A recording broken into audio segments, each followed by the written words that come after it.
आज की वीडियो दोस्ती के नाम। गाइस, क्या होती है सच्ची दोस्ती, ये आज मैं सिर्फ आपको बताऊंगा नहीं, दिखाऊंगा भी। इस वीडियो को ध्यान से देखिए। एक लड़का है जो अपने ब्लाइंड दोस्त को यानी अंधे दोस्त को फुटबॉल के मैच में ले गया, क्योंकि उसे फुटबॉल का बहुत शौक था। अब वहां पर ना सिर्फ उसे वो ले गया, मैच में क्या चल रहा है वो उसे बता भी रहा है। और गाइस, अपनी दोस्त की आंखों से वो अंधा दोस्त मैच के मजे ले रहा है, मैच को एंजॉय कर रहा है। अब इससे ज्यादा सच्ची दोस्ती की परिभाषा मैं क्या ही दूं। गाइस, अपने दोस्तों के साथ, स्पेशली अपने सच्चे दोस्त के साथ इस वीडियो को जरूर शेयर करिएगा। क्या आप लोग आईपीएल देखते हैं? और अगर आप आईपीएल देखते हैं तो मेरे पास आपके लिए आईपीएल से रिलेटेड एक ऐसा सवाल है जिसका जवाब अधिकतर आईपीएल देखने वालों को पता तक नहीं होता। तो चलो मैं आपको सवाल बताता हूं, आप भी बताइएगा कि इसका जवाब आपको आता था या नहीं आता था।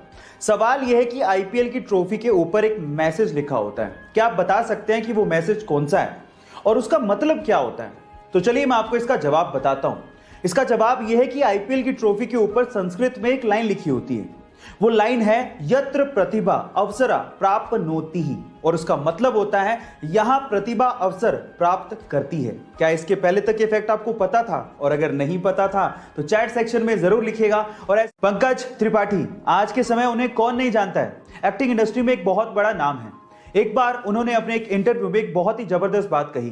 उन्होंने कहा कि जब वो 10वीं क्लास में थे तो उनके पिताजी ट्रैक्टर खरीदना चाहते थे, लेकिन वो ट्रैक्टर नहीं खरीद पाए। लेकिन उस वक्त अगर उनके पिताजी ट्रैक्टर खरीद लेते तो पंकज जी के मुताबिक आज वो किसी खेत में ट्रैक्टर चलाकर खेती कर रहे होते और इंडस्ट्री में इतना बड़ा नाम नहीं कमा पाते। उसके बाद जो पंकज जी ने कहा वो आप लोगों को सुनना चाहिए। उन्होंने कहा कि जिंदगी में कभी कभार हमें अगर कोई चीज नहीं मिलती तो उस वक्त उसका मलाल होने लगता है, लेकिन बाद में आगे चलकर समझ में आता है कि उस वक्त जो हुआ वो ठीक ही था। इसलिए जिंदगी अगर आपको हरा रही हो तो आप समझ लीजिएगा कि आपके साथ कुछ अच्छा होने वाला है। आपको पंकज जी की बात सुन के कैसा लगा चैट सेक्शन में जरूर लिखिएगा। और दुनिया के 4 अरबपतियों की 4 मोस्ट पावरफुल हैबिट्स में से हैबिट नंबर 3 मैंने ली है दुनिया के सबसे युवा अरबपति और फेसबुक, व्हाट्सएप और इंस्टाग्राम के ओनर मार्क जकरबर्ग से।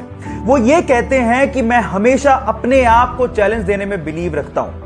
मुझे कोई फर्क नहीं पड़ता दूसरे लोग क्या कर रहे हैं, और अपने आप को चैलेंज देने के बाद मैं उसको पूरा करने के लिए जी जान लगा देता हूं। रिसेंटली उन्होंने अपने आप को चैलेंज दिया है कि वो हर दिन 1 मील दौड़ेंगे, हर एक वीक में एक बुक को पूरा करेंगे और चाइनीज लैंग्वेज मैंडरिन को सीखेंगे।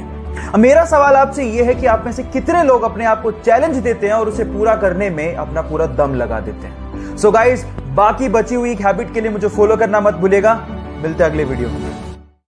जब पहली बार वो टेस्ट सेशन के लिए ग्राउंड पे उतरा तो बहुत सारे फुटबॉल प्लेयर उसके बोने कद को देख के हैरान रह गए, लेकिन जब उसने परफॉर्म किया तो सब एक ही बात बोल रहे थे कि ये लड़का फुटबॉल खेलने के लिए पैदा हुआ है। बस फिर क्या था, बार्सिलोना क्लब ने उसे जिंदगी का पहला कॉन्ट्रैक्ट दिया। उसके बाद उसने जिंदगी में पीछे मुड़ के नहीं देखा। वो वर्ल्ड का मोस्ट वैल्यूएबल फुटबॉल प्लेयर बना। इसके अलावा वो हाईएस्ट पेड फुटबॉल प्लेयर भी बना। उसका नाम है लियोनेल मेसी। गाइज, एक बार किसी रिपोर्टर ने उससे पूछा कि उसकी ओवरनाइट सक्सेस का राज क्या है, तो उसका जवाब आप लोगों को सुनना चाहिए। उसने कहा कि इस ओवरनाइट सक्सेस के पीछे 17 साल 114 दिन की कड़ी मेहनत है, उसके बाद वो यहां तक पहुंचा। सो गाइज, इसीलिए कहते हैं कि सक्सेस ओवरनाइट नहीं मिलती, उसके लिए आपको कड़ी मेहनत, बहुत ज्यादा हार्डवर्क, पैशन के साथ करना पड़ता है, पेशेंस रखने पड़ते हैं। और अगर आप में वो पेशेंस हैं तो आप भी रिकॉर्ड तोड़ ही दोगे। वर्ल्ड के 4 बड़े अरबपतियों की 4 मोस्ट पावरफुल हैबिट्स में से हैबिट नंबर 2 मैंने ली है वर्ल्ड के 3rd रिचेस्ट पर्सन और सबसे बड़े इन्वेस्टर वॉरेन बफेट से। वो ये कहते हैं कि अगर आप किसी एक बड़े आइडिया को हाँ कहते हो तो आपको 100 छोटे छोटे आइडियाज को ना कहना पड़ेगा, चाहे वो कितने भी प्रभावशाली क्यों ना हो। हर इंसान एक ही समय में बहुत सारी चीजों पे फोकस नहीं कर सकता, इसीलिए किसी एक आइडिया पर फोकस करना तो इंपॉर्टेंट है ही, बाकी चीजों से अपना ध्यान हटाना भी उतना ही ज्यादा इंपॉर्टेंट है। इसीलिए वो अपने पूरे दिन में 80% समय में बुक्स पढ़ते हैं और बाकी समय में अपने प्रोफेशनल ग्रोथ पे ध्यान देते हैं। बस इससे ज्यादा कुछ नहीं। बाकी बची हुई हैबिट्स के लिए मुझे फॉलो करना मत भूलेगा। मिलते हैं अगले वीडियो में। जब 1960 में भारत ने अपनी स्पेस एजेंसी इसरो की स्थापना की तो बाकी देश हम पर हंसकर बोला करते थे कि भारत जैसे गरीब देश को अंतरिक्ष प्रोग्राम्स की क्या जरूरत है। जब हमने रशिया और अमेरिका से सहायता मांगी तो उन्होंने साफ मना कर दिया। हमारा पहला रॉकेट साइकिल पर ले जाया गया और उसे नारियल पेड़ के सहारे लॉन्च किया गया।